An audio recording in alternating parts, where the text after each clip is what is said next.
semestinya ini menjadi driver ekonomi. Pertama itu adalah harus desentralisasi. Karena dengan desentralisasi akan ada banyak yang terlibat, maka pemerintah akan bisa mengajak lebih banyak pihak. Misalnya ada dapur sekolah. Yang kedua adalah ada koperasi yang dibangun untuk membuat MBG tadi. Yang ketiga, UKM-UKM yang selama ini sudah menyediakan makanan, apakah catering ataukah itu warung-warung makan. Maka kalau ini dilakukan, maka akan ada kegiatan yang keterlibatan yang banyak. Kalau kita bicara tentang ekonomi Pancasila, ekonomi kerakyatan, atau implementasi dari demokrasi ekonomi, inilah yang disebut dengan demokrasi ekonomi, melibatkan lebih banyak pihak.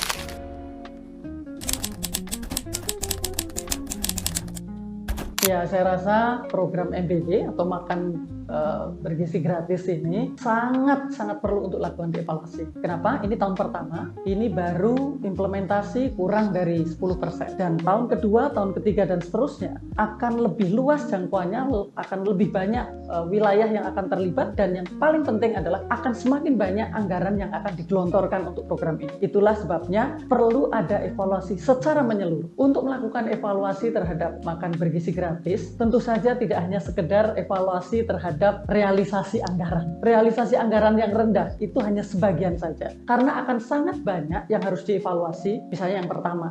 Yang pertama adalah tentang data. Apapun data ini diperlukan. Dan evaluasi itu harus dilakukan pada setiap program termasuk di dalam data ini. Nah sekarang ini siapa sebenarnya yang akan menjadi penerima? Itu yang pertama. Karena ini banyak pertanyaan, orang yang tidak perlu kenapa diberikan. Dan yang kedua, siapa yang akan menjadi pelaksana? Menurut saya, karena makan bergizi gratis ini atau akan diberikan sangat luas, dan masalah di Indonesia sekarang ini tentang stunting, tentang gizi buruk itu menjadi salah satu masalah yang urgent, maka semestinya ini menjadi program nasional, sehingga dalam implementasi ini tidak hanya program pemerintah tapi program yang didukung oleh seluruh stakeholder. Siapa saja? Ada swasta yang semestinya dia selama ini juga memiliki program sosial, bisa diintegrasikan. Yang kedua adalah banyaknya lembaga-lembaga filantropi yang mereka semestinya juga bisa diikutkan dalam program MBG ini, tetapi dengan perencanaan yang cukup terintegrasi. Yang ketiga adalah dari sisi evaluasi atau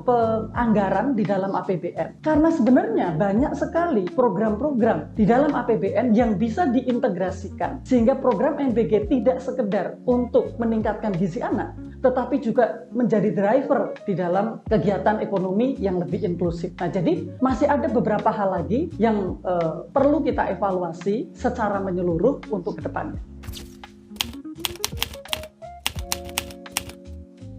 Kalau kita bicara tentang siapa sebenarnya penerima MBG, kita mestinya perlu ada data yang cukup jelas ya. Kalau kita ingin mengajak banyak pihak untuk terlibat, semestinya pemerintah dengan teknologi yang ada bisa membuat mapping, membuat tabulasi di daerah mana, berapa orang, dan kemudian siapa yang akan terlibat di sini. Nah, jadi kita integrasikan antara data dengan siapa yang nanti akan terlibat di dalam program itu. Misalnya ada di satu kecamatan, di situ hanya diperlukan ada 5.000. Siapa yang akan mengambil? Apakah swasta akan mengambil? Apakah lembaga filantropi akan mengambil? Maka kalau sudah ada pihak lain yang ikut, maka kemudian pemerintah tidak perlu ikut masuk di situ. Nah, ini salah satu contoh. Tapi di mana datanya? Ini sekarang banyak yang ingin ikut terlibat. Jangan sampai kemudian karena tidak ada datanya, SPPG inilah yang kemudian diberikan keleluasaan, silahkan dibagikan. Menurut saya bukan seperti itu. Ya, jadi kita harus tahu agar targeted, dan kemudian bisa kita evaluasi juga apakah mereka yang perlu itu diberikan MBG kemudian ada dampak positifnya.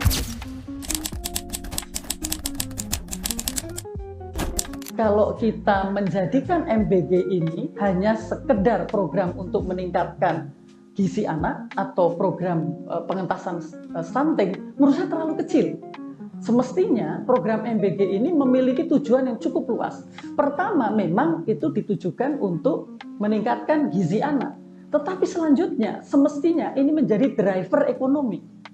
Ya, driver ekonomi karena ini akan dilakukan di seluruh wilayah Indonesia, maka akan ada kegiatan-kegiatan ekonomi di setiap wilayah yang muaranya adalah program makan bergizi gratis. Jadi kalau misalnya anggarannya pun besar, tapi itu adalah anggaran untuk menggerakkan ekonomi di daerah. Nah, oleh karena itu, ada beberapa hal yang harus dilakukan. Pertama itu adalah harus desentralisasi. ya, karena dengan desentralisasi tadi akan ada banyak yang terlibat, maka pemerintah akan bisa mengajak lebih banyak pihak. Misalnya ada dapur sekolah ya, yang berdekatan dengan sekolahan. Yang kedua adalah ada koperasi yang dibangun untuk membuat MBG tadi. Yang ketiga, UKM-UKM yang selama ini sudah menyediakan makanan, apakah catering ataukah itu warung-warung makan. Maka kalau ini dilakukan, maka akan ada kegiatan yang keterlibatan yang banyak. Belum lagi kita bicara tentang vendor. Ya, kalau misalnya masyarakat tadi hanya memproduksi 300, 400 karena didesentralisasikan, maka akan ada supplier-supplier kecil yang ada di setiap daerah. Bahkan dengan bantuan teknologi ini akan luar biasa karena masyarakat yang ada di situ akan ikut menentukan menu yang ada di dalam MBG. Wah, di daerah itu banyak sekali balong, mereka yang memiliki kolam-kolam. Oke, akan masuk itu program dengan menu ikan yang akan disuplai oleh masyarakat sekitar, sehingga masyarakat penerima MBG, masyarakat kelompok bawah ini juga mereka yang menjadi kelompok yang ikut melaksanakan program ini. Nah, jadi tidak hanya terselesaikan masalahnya itu dari gizi, tetapi ada additional income dari masyarakat yang terlibat di lingkungan di wilayah itu. Akan muncul juga lokal supplier, akan muncul pangan lokal yang disebut, akan ada anak-anak muda yang juga akan terlibat di dalam kegiatan ini. Muncullah entrepreneur muda di daerah itu. Ini adalah captive market bagi UKM. Yang penting itu adalah ada marketnya. Jadi kalau ada marketnya, saya misalnya, saya dipesenin nih setiap hari 400. Saya akan mencoba berusaha membuat dapur yang sudah saya miliki, tadi misalnya UKM, untuk memperbaiki, untuk bisa sesuai dengan standar, maka ini akan menjadi peningkatan omset bagi kegiatan tadi. Kemudian manfaat yang lain, dia akan bisa mempekerjakan juga masyarakat di sekitarnya, dan setelah itu sebenarnya dia akan ada inovasi-inovasi untuk membuat produk-produk lain. Nah, jadi apakah untung untuk ikut dalam MBG ini? Kalau nggak untung, tidak akan berebut orang masuk ke sini. Apalagi pemerintah mendukung juga dengan dana murah dan sebagainya. Jadi nomor satu adalah market. Nah, jadi inilah yang mendorong. Oleh karena itu, karena ini marketnya jelas, anggarannya jelas, ikutkan banyak pihak untuk bisa terlibat dalam MBG ini. MBG ini semestinya dimaknai sebagai sebuah program besar yang akan menjadi driver ekonomi di Indonesia. Driver ekonomi itu bisa dari mana saja. Dan menurut saya kalau memang sudah memilih MBG, mari kita lakukan kegiatan yang orientasinya itu adalah menggerakkan masyarakat yang lebih luas dan juga memberikan kesempatan. Jadi kalau kita bicara tentang ekonomi Pancasila, ekonomi kerakyatan, banyaknya atau implementasi dari demokrasi ekonomi, inilah yang disebut dengan demokrasi ekonomi, melibatkan lebih banyak pihak. Ya, jadi banyak hal-hal yang bisa dilakukan dari sisi kualitas makanan juga. Begitu makanan itu dekat dengan penerimanya, maka model dari MBG ini bisa bermacam-macam. Food poisoning akan bisa dikurangi. Kemudian juga menu makanan untuk anak-anak memungkinkan untuk menyajikan makanan secara hangat, memungkinkan untuk memberikan buah yang itu tidak akan terkontaminasi karena lamanya waktu di dalam proses maupun dalam delivery. Ya, jadi banyak sekali manfaat yang bisa dilakukan, dan apabila masyarakat memang mendapatkan manfaat dari ini, maka support dari kegiatan ini akan bisa dilakukan dari berbagai pihak. Ya, jadi pembiayaan MBG ini, kalau yang pertama tadi, mestinya kalau bisa dilakukan keterlibatan banyak pihak, maka anggaran MBG tidak hanya bersumber kepada dana APBN. Nah, kemudian yang kedua, kalau yang dari dana pemerintah, misalnya keterlibatan ini belum ada evaluasi, sekarang ini evaluasi dari MBG itu tidak hanya dari sisi penganggaran saja. Jadi kenapa realisasinya rendah? Bukan itu. Tetapi bagaimana seluruh kementerian ini bisa terlibat untuk memperbaiki program makan bergizi gratis agar ada program yang lebih terintegrasi. Ada kegiatan yang tujuannya itu tidak hanya untuk satu, yakni peningkatan gizi anak. Jadi ada banyak anggaran yang semestinya juga, kalaupun ini dari pemerintah ya, dari APBN, maka semestinya Presiden bisa menyampaikan, ayo kita buat sebuah program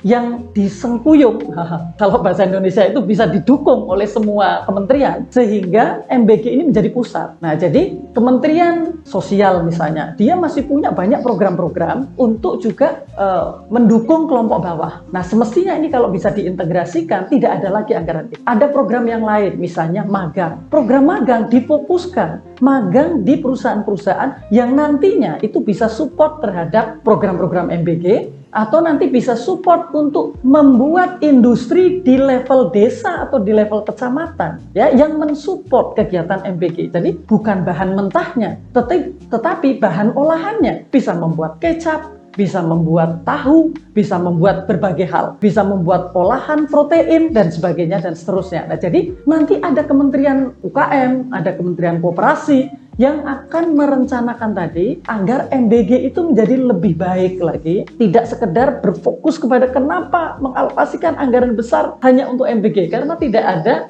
multiplier efeknya dengan kegiatan yang ada di masyarakat. Nah, itu menjadi intinya.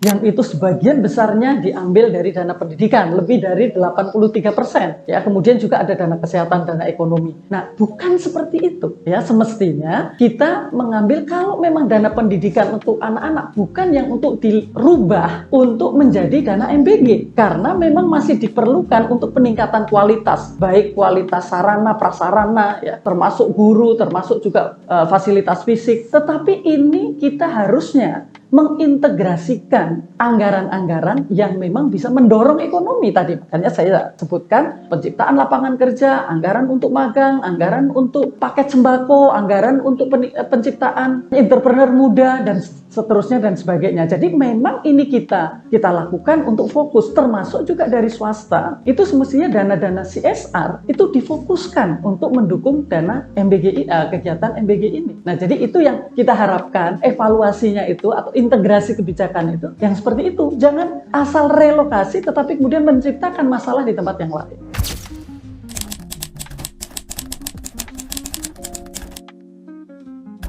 Kalau kita tadi sudah menyepakati bahwa masalah gizi dan masalah kegiatan ekonomi yang tidak inklusif itu adalah problem utama, dan kemudian sudah menyetujui Presiden untuk menetapkan MBG menjadi sebuah program utama, maka menjadi tugas dari semua lembaga, ya, termasuk legislatif, ya, karena legislatif tugasnya adalah apakah anggaran ini betul-betul alokasi yang besar ini akan bisa mendorong ada multiplier effect. Jadi lebih kepada fokus pada pendekatan program ini. Bukan sekedar otak-atik anggaran atau angkanya saja, tapi siapa saja yang harus dilibatkan. Kemudian juga lembaga-lembaga lain, bagaimana agar anggaran ini tidak melenceng, diterima oleh mereka yang juga berhak untuk bisa menerima. Kemudian juga akademisi menurut saya, ini juga harus terlibat untuk melakukan evaluasi dan menyampaikan apa yang terbaik. Jadi harus ada kelonggaran, keluasaan hati untuk menerima bahwa ini perlu dievaluasi secara jujur dan menerima berbagai masukan,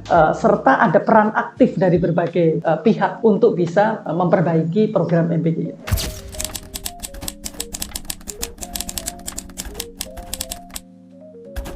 Baru tersadar bahwa ini perlu ada proses atau ada mekanisme untuk pemastian. Kalau tadi MBG ini dilakukan secara terdesentralisasi, banyak pihak yang akan melakukan ini, maka kita hanya perlu SOP bagaimana agar lembaga pemastian itu bisa masuk, ya. Loh, nanti kalau ada lembaga pemastian yang masuk, berarti akan ada anggaran lagi yang harus diberikan untuk membayar biaya pemastian yang sifatnya itu adalah reguler. Menurut saya tidak masalah, karena itu bisa dikurangkan dengan sekian persen yang itu relatif kecil dari anggaran proporsi. Nah, jadi ini perlu evaluasi semuanya. Benarkah bahwa alokasi untuk sewa dapur SPPG ini dengan jumlah yang sekian ini tidak terlalu besar. Mungkin bisa dialokasikan sebagian itu adalah untuk pemastian. Tapi yang penting, kalau ini dilakukan, maka juga akan ada tanggung jawab dari lebih banyak masyarakat. Kalau evaluasi dari pemastian ini juga dipublikasi, maka banyak pihak yang bisa ikut melihat transparansi dari setiap titik yang menyelenggarakan makan bergizi ini atau menunya ini. Jadi tidak ada masalah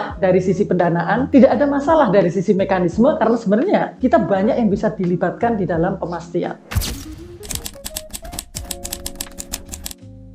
Yang menurut saya itu tetap akan dilaksanakan karena itu adalah janji besar. Nah, untuk itu apa sih yang mesti dilakukan? Ini kan program MBG ini akan berlangsung paling tidak dalam 5 tahun. Dan agar masyarakat itu paham dan bisa menerima, bisa paham tentang manfaatnya, bisa menerima program ini dilakukan seperti apa, maka evaluasi secara menyeluruh itu tadi harus dilakukan. Ya, jadi apakah kemudian harus seluruhnya anak-anak itu diberikan MBG? Itu perlu evaluasi juga. Nah, jadi dalam tahapan ini perlu dilakukan mulai dari mereka yang paling utama, paling urgent untuk bisa mendapatkan MBG ini. Sambil kita juga memperbaiki dari pendanaan dan sebagainya. Nah, jadi dengan cara evaluasi yang menyeluruh, maka penolakan dari berbagai pihak, penolakan karena kualitas makanannya, penolakan karena alokasi anggarannya, penolakan karena tidak adanya sistem yang baik, ya, tidak ada standarisasi, ini akan bisa diterima karena memang ada kesungguhan di dalam melakukan evaluasi. Jadi bertahap dilakukan evaluasi dan kemudian kita berharap kalau keseluruhan nanti sudah bisa dilakukan, ini tidak akan ada banyak pertanyaan, ya